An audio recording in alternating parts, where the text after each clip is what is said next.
Les parfumeurs l'appellent l'or bleu. Dans le pays de Grasse, jusqu'au mois de mai, l'iris colore les champs et transforme les paysages en toile de maître. Mais ne vous laissez pas envoûter par ces pétales finement ciselés.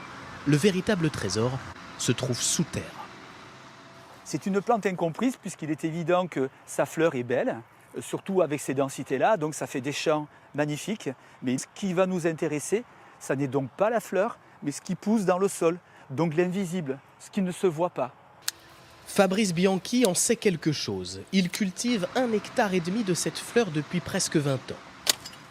Et une fois la floraison terminée, voilà ce qu'il fait de ses iris.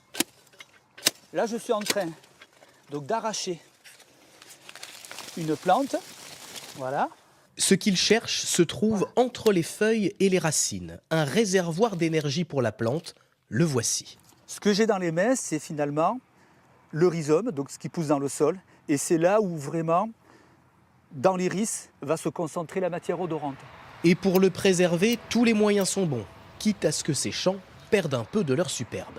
Si nous ne coupions pas les tiges, eh bien en fait, le rhizome continuerait à alimenter toutes ces tiges et ces fleurs pour les transformer en graines et il s'épuiserait. Une fois récoltés, les rhizomes sont coupés en lamelles et laissés au repos. Là, nous sommes dans la salle de séchage où tous les rhizomes, une fois tranchés et séchés, sont mis en sac pendant 3 ans. Ici, la plante va perdre 80% de son eau et de son volume.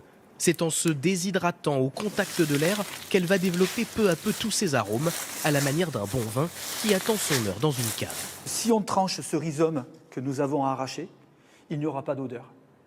Mais 3 années plus tard, on peut le sentir là, dans l'espace, dans le volume, il aura vraiment son maximum de pouvoir odorant. Moi, j'y trouve des petites notes un peu de réglisse.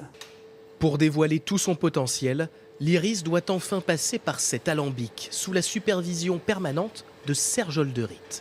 Une grosse marmite qu'on fait bouillir, qui est bardée de capteurs, où on contrôle la pression et la température à chaque moment du procédé. On porte le système à ébullition, donc à plus de 100 degrés, et la vapeur entraîne nos composés odorants et s'en va dans le tuyau. Après 4 jours de transformation, l'huile essentielle coule enfin. Là, c'est la quintessence de l'extrait. Rapidement, elle se solidifie à température ambiante pour donner ce que l'on appelle le beurre d'iris. Et au kilo, ça peut atteindre une centaine de milliers d'euros. C'est la matière première la plus chère de la parfumerie, la plus précieuse.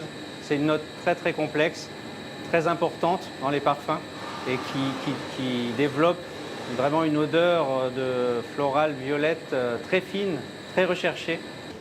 Un produit d'exception utilisé dans la conception des parfums de la maison Chanel. Chaque année, elle achète l'intégralité de la production de ce domaine, unique en France.